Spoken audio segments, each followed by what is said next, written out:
Hey guys, this is because you're watching Civil Learning. We study about the index property of the soil. It is a very important topic of the soil mechanics. If you are civil engineering student, you know very well what is index property, why it used. So I describe you. It is used for the classification and identification of the soil. So ये हमें पता होनी ही चाहिए। कुछ index properties जो मैं discuss कर रहा हूँ, जैसे कि water content. Water content is the ratio of mass of water to the mass of solids. Okay, इसका मतलब है कि सॉलिड्स के मास में कितना वाटर है, कितने अमाउंट ऑफ वाटर है। it is simply the ratio of the mass of water to the mass of solids. और जैसे कि ये डायग्राम है, मैंने ये डायग्राम दिखाया, 3 फेज डायग्राम है, जिसमें कि volume of air, volume of water, volume of solids दिखाए हुए हैं। और जिसमें कि अगर हम बात करें कि मास के बारे में बात करें तो मास ऑफ एयर को नेग्लेक्ट कर देते हैं, उसको काउंट नहीं करते हैं, इसलिए मास ऑफ वाटर और मास ऑफ सॉलिड्स अगर हम मास में बात करें तो। और जैसे कि दूसरी इंडेक्स प्रॉपर्टी है ये specific gravity of the soil solids. It is the ratio of weight of the given volume of solid to the weight of an equivalent volume of water at 4 degree centigrade. It's simply ये मैंने ये unit weight के form में लिख रखी है। और जैसे कि अगर हम बात करें कि वेट के फॉर्म में, तो वेट के फॉर्म में है weight of the given volume of solids. ठीक है, अगर हम वेट के फॉर्म में बात करें तो इसको हम स्पेसिफिक ग्रेविटी को लिखेंगे weight of the solids to the weight of the water. ठीक है, water is standard liquid water at the 4 degree centigrade. Okay, so अब हम बात करते हैं यूनिट वेट की। यूनिट वेट जैसे कि बता रहा है कि unit weight it is the ratio of mass पर यूनिट वॉल्यूम। जैसे डेंसिटी हम करते हैं कि मास पर यूनिट वॉल्यूम, वैसे ही यूनिट वेट है weight per unit volume. Unit weight it is denoted by gamma और इसको हम वेट पर यूनिट वॉल्यूम। ठीक है, सिंपली। और फिर उसके बाद में हमारे पास एक आती है थिक्सोट्रॉपी प्रॉपर्टी होती है। थिक्सोट्रॉपी प्रॉपर्टी एक ऐसी प्रॉपर्टी होती है जो कि हमारी स्ट्रेंथ क्राइटेरिया पर बेस्ड होती है। ठीक है, जैसे कि इसकी अगर हम डेफिनेशन की बात करें, it is the property of the soil through which it regains its some part of strength after some time, it is known as thixotropy. अगर हम सॉइल की प्रॉपर्टीज में हम कुछ चेंजेस करते हैं और फिर उसके बाद में उसको अगर हम कंप्रेस करते हैं और फिर उसके बाद में जब हम लोड हटाते हैं तो जितनी वो स्ट्रेंथ अपनी कुछ टाइम बाद गेन कर लेती है तो वो प्रॉपर्टी उसकी थिक्सोट्रॉपी प्रॉपर्टी कहलाती है। ठीक है, और अब हम बात करते हैं फिफ्थ प्रॉपर्टी की, ये है सेंसिटिविटी। जैसे कि हमें पता चल रहा है कि सेंसिटिव, अगर हमारी कुछ सॉइल है जिसमें कि अगर हम वर्क कर रहे हैं तो वो अगर हम उसमें फोर्सेस अप्लाई कर रहे हैं तो अगर वो ज्यादा सेंसिटिव होगी तो वो फिर डिफॉर्म हो जाएगी जल्दी, और कम सेंसिटिव है तो वो कम डिफॉर्म होगी।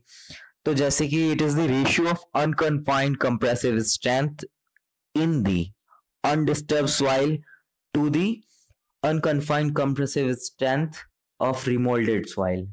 रिमोल्डेड सॉइल वो सॉइल है जिसको हम रिमोल्ड कर चुके हैं, डिस्टर्ब कर चुके हैं, और जो अनडिस्टर्ब सॉइल है जिसमें हम कुछ भी डिस्टर्बेंस क्रिएट नहीं कर रहे हैं, तो ये हमारी सेंसिटिविटी कहलाती है। आई think you got what is this sensitivity.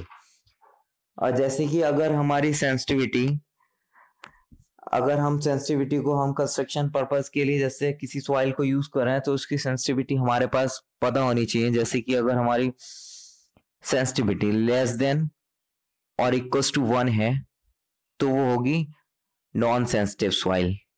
ठीक है, अगर हमारी सेंसिटिविटी 2 to 4 के बीच में है तो हमारी वो नॉर्मल सेंसिटिव सॉइल होगी। ठीक है, और अगर हमारी सॉइल 4 to 8 के बीच में सेंसिटिविटी है तो वो हमारी नॉर्मली सेंसिटिविटी सॉइल होगी।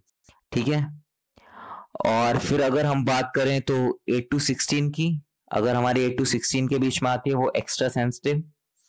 और हमारी अगर बात करें तो, अगर हम बात करें सॉइल आती है अगर हमारी ग्रेटर देन 16, तो हमारी वो अनस्टेबल सॉइल होगी, उसको हम मोल्ड ही नहीं कर सकते हैं किसी भी अगर हमको कुछ भी फॉर्म करना है तो वो अनस्टेबल सॉइल होगी, तो उसका हम यूज नहीं करेंगे। ठीक है, अब हमारी बात आती है number 6 property, that is the activity. Activity, it is the ratio of IP, plasticity index. It is the ratio of plasticity index to the percentage of clay particle in the soil. Plasticity index की बात करें तो ये IP है, और IP का formula होता है WL माइनस WP। ठीक है, WL माइनस WP, और WL जहाँ ये लिक्विड लिमिट है, ठीक है, और ये प्लास्टिक लिमिट है।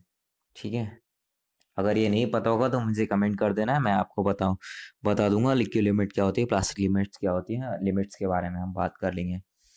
ठीक है, और फिर उसके बाद में बात करते हैं हम, एक्टिविटी हो गई, और फिर उसके बाद बात करते हैं void ratio. Void ratio, it is the ratio of volume of voids to the volume of solid, it is denoted by E।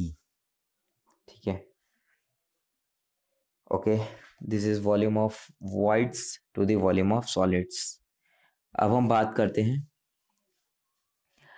Activity भी हो गई, वॉइड रेशियो भी हो गया, पोरोसिटी की बात करते हैं। Porosity, it is denoted bye, कहीं कहीं पर ये एन से भी, इसको हम एन से भी डिनोट करते हैं और इसको हम ईटा से भी डिनोट करते हैं। ठीक है, it is the ratio of VB upon BB, मतलब volume of voids to the volume of solids, sorry, volume of voids to the total volume of the soil. अगर हम टोटल वॉल्यूम की बात करें जिसमें कि हम वॉल्यूम ऑफ वॉइड्स को भी काउंट करेंगे, वॉल्यूम ऑफ सॉलिड्स को भी काउंट करेंगे।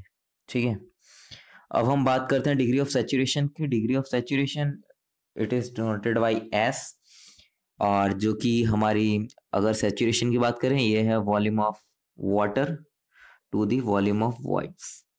मतलब कि अगर हम बात करें जो वॉल्यूम ऑफ वॉइड्स हैं, वॉल्यूम ऑफ वॉइड्स को हम, इसको अगर हम ब्रेक करें, जो इसमें हमारा वॉल्यूम ऑफ वाटर भी है और वॉल्यूम ऑफ एयर भी है, तो सैचुरेशन का मतलब है कि कितने पार्ट में वाटर है, वॉइड्स के कितने पार्ट में वाटर है, ये सैचुरेशन है, कि कितने हमें वाटर की जरूरत है फुली सैचुरेटेड करने के लिए। अगर हम VA में और VW में अगर हम कितना हमें पार्ट चाहिए जो कि हमारा सैचुरेटेड हो जाए, सैचुरेशन बन हो जाए, तो हमारा ये मीनिंग है सैचुरेशन का, degree of saturation equals to VW upon VV। और एयर कंटेंट की बात करें, एयर कंटेंट की वॉइड्स में एयर कंटेंट और डिग्री ऑफ सैचुरेशन बिल्कुल सिमिलर है। अगर आप देखें इसमें जस्ट छोटा सा फर्क है, इसमें VW अपॉन BB है डिग्री ऑफ सैचुरेशन में, और एयर कंटेंट में VA अपॉन BB है। एयर कंटेंट का मतलब है कितने वॉल्यूम ऑफ एयर्स हैं, और volume, total volume of solids, total volume of voids में। ठीक है, और जैसे कि बात करें परसेंटेज एयर वॉइड्स में, परसेंटेज एयर वॉइड्स ये सिमिलर है हमारा जो कि हमने देखा था पोरोसिटी। पोरोसिटी में क्या है, VB अपॉन B, मतलब कि टोटल वॉल्यूम में कितने वॉल्यूम ऑफ वॉइड्स हैं। और जब हम बात करते हैं परसेंटेज एयर वॉइड्स की, मतलब कि कितना हमारे पास टोटल वॉल्यूम में कितने हमारे पास वॉल्यूम ऑफ एयर है, और परसेंटेज की बात करें मतलब इनटू 100। ठीक है, और जैसे कि अब हम बात करते हैं डेंसिटी इंडेक्स। डेंसिटी इंडेक्स क्या होता है, डेंसिटी इंडेक्स को ही हम रिलेटिव डेंसिटी बोलते हैं। तो जो हमारा डेंसिटी इंडेक्स होता है, ये इसका फॉर्मूला होता है E max equals to E max minus E natural upon E max minus E minimum. Okay, ये हमारा ID से हम इसको डिनोट करते हैं। ठीक है, ये ID से हमारा रिलेटिव डेंसिटी होती है, और इसके कुछ क्राइटेरिया है अगर बात करते हैं, तो अगर हमारी डेंसिटी इंडेक्स की वैल्यू 0 से 15 के बीच में है, अगर हमारी डेंसिटी इंडेक्स की वैल्यू 0 से 15 के बीच में है, 15 to 35 के बीच में है, और 35 to 65 के बीच में, 65 से 85 के बीच में है, और हमारी 85 से 100 के बीच में है, तब हमारी ये जो होगी वेरी लूज सॉइल, ठीक है। और अगर हमारी 15 to 35 के बीच में है तो ये लूज सॉइल में काउंट होगी, ये मीडियम सॉइल में काउंट होगी, ये डेंस सॉइल में काउंट होगी, और ये वेरी डेंस, ठीक है। ये कुछ चीजें हैं जो कि हमें ध्यान रखनी है। So I think you got all these 12 index properties, और इसमें बहुत सारी ट्रिक्स हैं, सिमिलर हैं पोरोसिटी और जैसे कि परसेंटेज एयर वॉइड्स आप बहुत जल्दी याद कर सकते हैं। इसमें air content of degree saturation बहुत ही सिमिलर है, और वॉइड रेशियो तो जैसे कि आपको पता ही है कि क्या कहते हैं, वॉल्यूम ऑफ सॉलिड्स में कितने वॉल्यूम ऑफ वॉइड्स हैं। आई think you got all the things, so thank you for watching and subscribe for more videos. Okay.